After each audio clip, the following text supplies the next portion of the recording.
Hello दोस्तों, welcome to my channel. आज का वीडियो उन बच्चों के लिए है जो कि 6 महीने से कम की एज के हैं और जिनका जो वज़न है वो जन्म के समय से ही कम है, यानी कि कम वज़न के साथ जो बच्चे पैदा हुए हैं उनके वज़न को कैसे बढ़ाया जाए, उसी के लिए मैं आपके साथ में कुछ टिप्स शेयर करूँगी जो आपको ज़रूर फ़ायदा पहुँचाएँगी। देखिए, ये जो वीडियो है ये स्पेशली 6 महीने से कम की एज वाले बच्चों के लिए ही है, क्योंकि 6 महीने से ऊपर के जो बच्चे होते हैं उनमें वज़न को बढ़ाने के लिए हम बहुत सारे एफ़र्ट्स लगा सकते हैं बच्चों, क्योंकि बच्चे उस टाइम तक सॉलिड देना शुरू कर देते हैं हम बच्चों को, तो हमारे पास ऑप्शंस होते हैं उनका वेट बढ़ाने के लिए। लेकिन जब बच्चा 6 महीने से कम उम्र का है तो वो एक्सक्लूसिवली सिर्फ मिल्क डाइट पे ही होता है। तो उन बच्चों का वज़न कैसे बढ़ाया जाए, इसी के बारे में मैं आज इस वीडियो में आपके साथ में टिप्स शेयर करूंगी जो आपको ज़रूर से ही फ़ायदा पहुंचाएंगी, क्योंकि इन्हीं टिप्स को मैंने खुद फॉलो किया है। तो देखिए, जो बच्चे 2.5 किलो से कम वज़न के पैदा होते हैं उन्हीं बच्चों को लो वेट बेबी माना जाता है। बाकी जो 2.5 किलो से ऊपर के बच्चे हैं, जैसे कि 2.8 है, 3 है, तो वो बच्चे नॉर्मल कैटेगरी के माने जाते हैं। चाहे ठीक है वो दिखने में चाहे से कमज़ोर लगें, उससे फ़र्क नहीं पड़ता है कि बच्चा दिखने में कमज़ोर है। वेट से ही फ़र्क पड़ता है, कि वेट से ही पता चलता है कि बच्चा वीक है या नहीं है। अगर आपका बच्चा 2.5 किलो से कम वेट का है लेकिन उसको किसी भी तरीके की कोई मेडिकल प्रॉब्लम नहीं है, किसी भी तरीके की मेडिकल अटेंशन की नीड नहीं हुई है जब बच्चा का जन्म हुआ है, तो जो मदर है वो अपने बच्चे को अच्छे से ख्याल रख के उसके वेट को बढ़ा सकती है। तब बच्चों को किसी भी मेडिकल अटेंशन की ज़रूरत नहीं होती है। हाँ, ये चीज़ अलग है कि एक रेगुलर इंटरवल पे हमें अपने बच्चे को डॉक्टर को दिखाते रहना चाहिए जब तक कि वो एक नॉर्मल वेट कैटेगरी में ना आ जाए। कम से कम 2.5 किलो से ऊपर जाके अकॉर्डिंग टू हिज एज, मतलब जैसे जैसे बच्चा बढ़ रहा है उसके हिसाब से अगर उसका वज़न भी बढ़ रहा है, तो जब तक नॉर्मल वज़न में बच्चा ना आ जाए तब तक हमें कंसीडर करना चाहिए कि हम डॉक्टर को रेगुलर इंटरवल्स पे दिखाते रहें, क्योंकि डॉक्टर कंडीशन के अकॉर्डिंग बच्चों को सप्लीमेंट्स प्रोवाइड करते हैं जो कि बहुत ज़रूरी होते हैं अगर आपका बच्चा कम वज़न का है तो। देखिए, वज़न को बढ़ाने के लिए हमें क्या करना चाहिए, इससे पहले हमें ये जान लेना ज़रूरी है कि हमें क्या नहीं करना चाहिए। अगर हमें अपने बच्चे का वज़न बढ़ाना है अच्छे से तो हमको क्या नहीं करना चाहिए। तो सबसे पहला जो आता है कि जब भी बच्चा कमज़ोर होता है तो हमारे रिलेटिव्स हैं या नोन पर्सन्स जो हैं वो हमें सबसे पहला एडवाइस या सबसे पहला सजेशन यही देते हैं कि बच्चे को ऊपर का दूध देते हैं, ऊपर का दूध दीजिए या गाय का दूध दीजिए ताकि बच्चे को और ज़्यादा पोषण मिले। जबकि ऐसा बिल्कुल भी नहीं है, ये मिथ है कि बच्चे को गाय का दूध या ऊपर का दूध पिलाने से बच्चे का वज़न जल्दी बढ़ेगा या अच्छे से बढ़ेगा। ऐसा बिल्कुल भी नहीं है। गाय का दूध 6 महीने से पहले बच्चे को देना बहुत ही ज़्यादा हार्मफुल होता है। गाय का दूध हम बच्चे को कब दे सकते हैं, कैसे दे सकते हैं, इस पे मैंने एक अलग वीडियो बनाया हुआ है जिसका मैं डिस्क्रिप्शन लिंक बॉक्स में लिंक शेयर कर दूंगी। आप वहाँ से उसे ज़रूर एक बार चेक कर लें कि गाय का दूध आपको अपने बच्चे को कब देना है और कब नहीं देना है।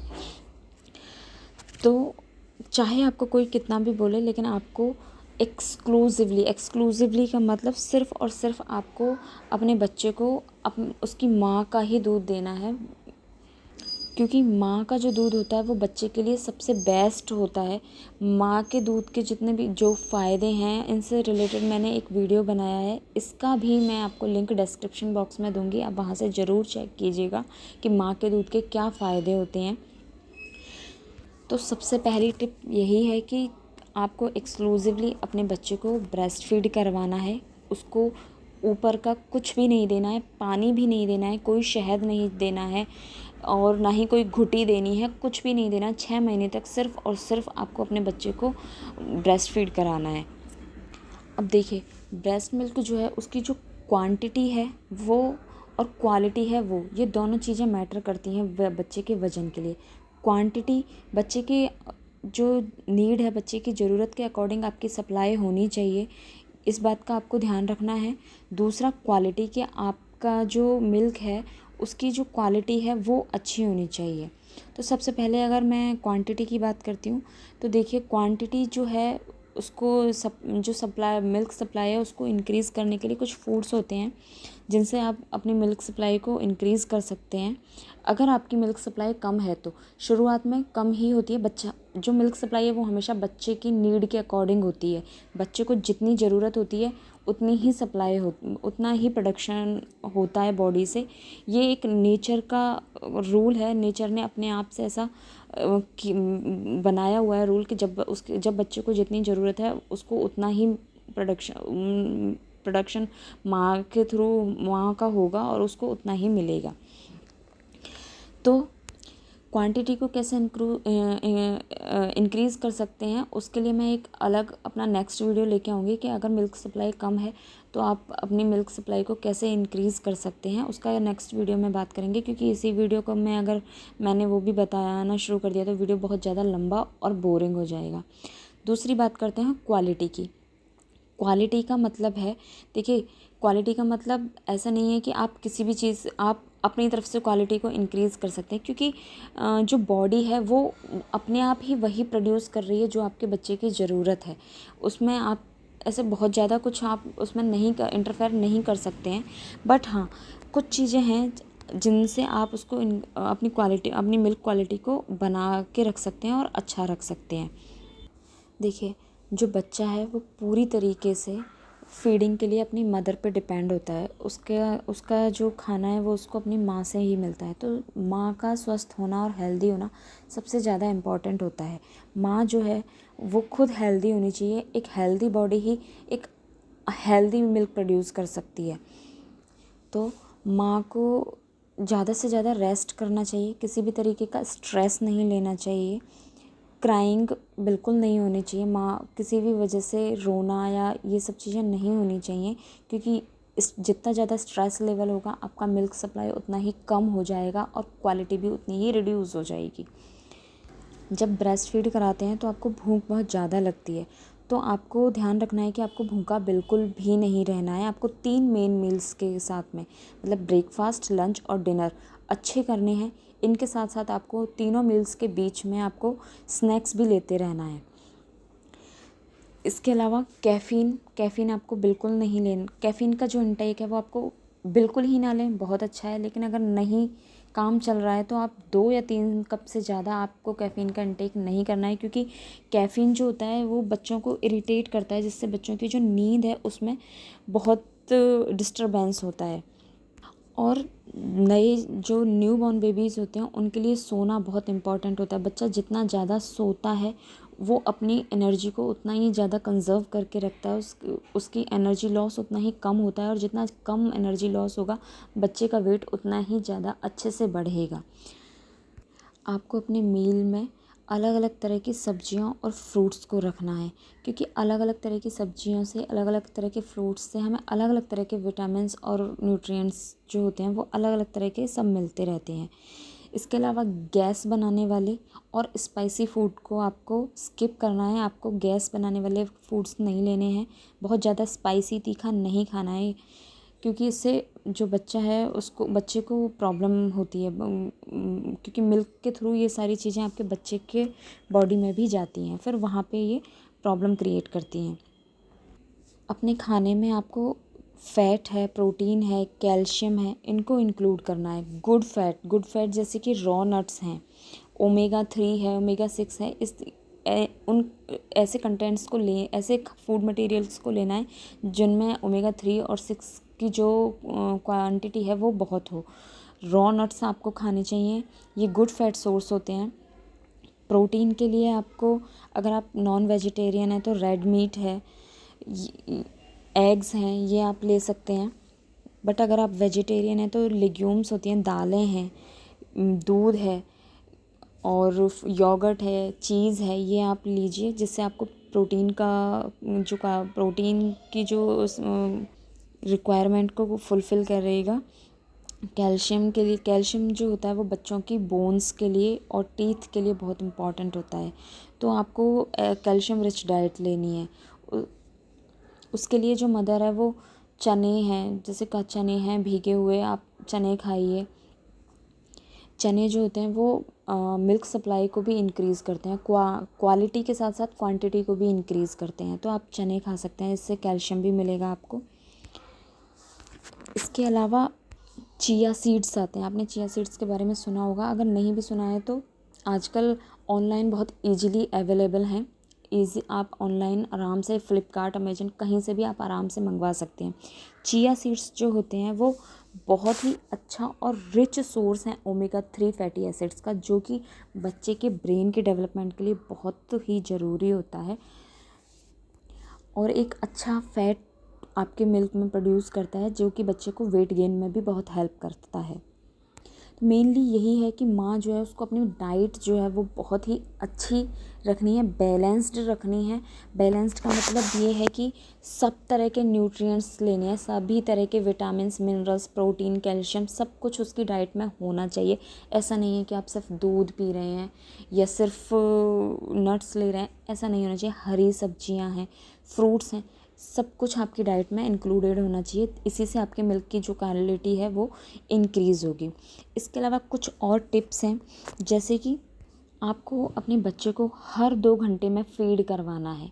आपको अपने बच्चे को 2 घंटे से ज़्यादा भूखा नहीं रखना है। अगर बच्चा 2 घंटे से पहले डिमांड कर रहा है तो आप उसे दूध पिला सकते हैं, लेकिन जब आपने उसको दूध पिलाया उसके बाद 2 घंटे उसके अंदर आपको, मतलब 2 घंटे का ही आपको, 2 फीडिंग्स के बीच में 2 घंटे से ज़्यादा का गैप नहीं होना चाहिए। दूसरा, हर फीडिंग के बाद में आपको अपने बच्चे को बर्प कराना है। गोदी में लीजिए, बच्चे को की बैक को नीचे से ऊपर की तरफ हल्के हल्के हाथों से रब कीजिए तो बच्चे को बर्प आएगी। दूसरा, बहुत ज़्यादा आपको अपने बच्चे को रोने नहीं देना है। मुझे पता है लोग ऐसा बोलते हैं और ऐसा सुनने में आता है, सजेशन पे आते हैं कि बच्चे का रोना अच्छा होता है, इससे बच्चे का शरीर बढ़ता है, पर ऐसा नहीं है। रोने से बच्चे की जो एनर्जी है वो लॉस्ट होती है। दूसरा, जो क्राइंग है वो बच्चे का वे ऑफ कम्युनिकेशन है, मतलब बच्चा अपनी हर नीड के लिए सिर्फ रोता है। वो उसको कुछ भी रिक्वायरमेंट होगी तो वो रोएगा। तो आपको हर वक्त समझना है कि बच्चा कब किस लिए रो रहा है। तो आपको ध्यान रखना है कि ज़्यादा से ज़्यादा आप बच्चे को उसकी रिक्वायरमेंट्स को उसके रोए बिना ही फुलफ़िल कर दें। ज़्यादा नहीं रोने देना है, रोने से एनर्जी लॉस्ट होती है जिससे वेट कम होता है। और इसके अलावा जो बच्चे कम वज़न के पैदा होते हैं तो शुरुआत में ही डॉक्टर जो हैं वो विटामिन D3 है, कैल्शियम है, आयरन है, इनके ड्रॉप्स देते हैं। अगर नहीं दिए हैं तो आप अपने डॉक्टर से बात भी कर सकते हैं इस बारे में। तो आप कोशिश कीजिए कि कम से कम 1 साल तक या इससे भी ज़्यादा, अगर आपके डॉक्टर आपको एडवाइस करें तो आप कम से कम इतने टाइम तक तो अपने बच्चे को विटामिन D3 और कैल्शियम है, आयरन है, ये ज़रूर दें, क्योंकि आयरन जो होता है वो मदर मिल्क में काफ़ी कम होता है। तो आप कोशिश कीजिए कि वो आप ऊपर से दे सकें। तो इसके लिए आप अपने डॉक्टर से एक बार सजेशन ज़रूर लें ये ड्रॉप्स देने से पहले। और इन सब के अलावा कुछ मेडिकल चीज़ें भी होती हैं जो बच्चे को वेट गेन करने में हेल्प करती हैं, लेकिन इन्हें यूज करने से पहले आपको अपने डॉक्टर से सलाह ले लेनी ज़रूरी है, क्योंकि बिना डॉक्टर की सलाह के ये नहीं लेने चाहिए, क्योंकि डॉक्टरों को ही अच्छे से पता होता है कि किन बच्चों को हम ये दे सकते हैं या नहीं दे सकते हैं, किन फिजिकल कंडीशंस में ये देना चाहिए या नहीं देना चाहिए, और कितने वेट में कितना देना चाहिए ये डॉक्टर ही बता सकते हैं। तो देखिए, एक तो MCT ऑयल आता है जिसे डाइट में भी देते हैं, मतलब मिल्क के साथ भी बच्चे को देते हैं और ऊपर से भी लगाते हैं, बच्चे की बॉडी पे मसाज के लिए भी लगाते हैं, जिससे कि जो ऑयल होता है ये वेट गेन में बहुत हेल्प करता है। दूसरा आता है HMF, ह्यूमन मदर फोर्टिफायर। ये HMF के शैसेज आते हैं जो कि कहीं भी किसी भी मेडिकल स्टोर पर मिल जाते हैं, लेकिन आप डॉक्टर से एक बार ज़रूर कंसल्ट कर लें ये लेने से पहले। ये जो शैसेज होते हैं ये कम क्वांटिटी में क्वालिटी को इंक्रीज़ कर देते हैं मिल्क की, उसमें फ़ैट बढ़ा देते हैं, जिससे बच्चों को वेट गेन करने में आसानी रहती है। काफ़ी एक्सपेंसिव होते हैं, बट ये आपके पॉकेट पे डिपेंड करता है कि आप ये यूज़ कर सकते हैं या नहीं कर सकते हैं, और आपके सिचुएशन पे भी डिपेंड करता है कि आपको ये यूज़ करना है या नहीं करना है। अगर बच्चा चाहे कम वज़न का है लेकिन धीरे धीरे आराम से अपने आप ग्रो हो रहा है तो ज़रूरत नहीं है। लेकिन कई बार कुछ प्रॉब्लम्स होती हैं, कुछ मेडिकल कंडीशन होती हैं कि बच्चे कम वज़न के होते हैं और आगे वेट भी नहीं इंक्रीज़ कर पाते हैं, बहुत प्रॉब्लम्स होती हैं कुछ मेडिकल कंडीशंस की वजह से, तो उन कंडीशन में डॉक्टर्स ये सजेस्ट करते हैं। आज की वीडियो में बस इतना ही। आई होप कि आपको ये वीडियो पसंद आया होगा और आपके लिए हेल्पफुल रहेगा। अगर यह आपको हेल्प करे तो आप इस वीडियो को आगे भी शेयर कीजिएगा और एक लाइक ज़रूर कीजिएगा। अगर मेरे चैनल को अभी तक सब्सक्राइब नहीं किया है और आपको अच्छा लगा हो तो आप ज़रूर मेरे चैनल को सब्सक्राइब कीजिएगा। And thanks for watching.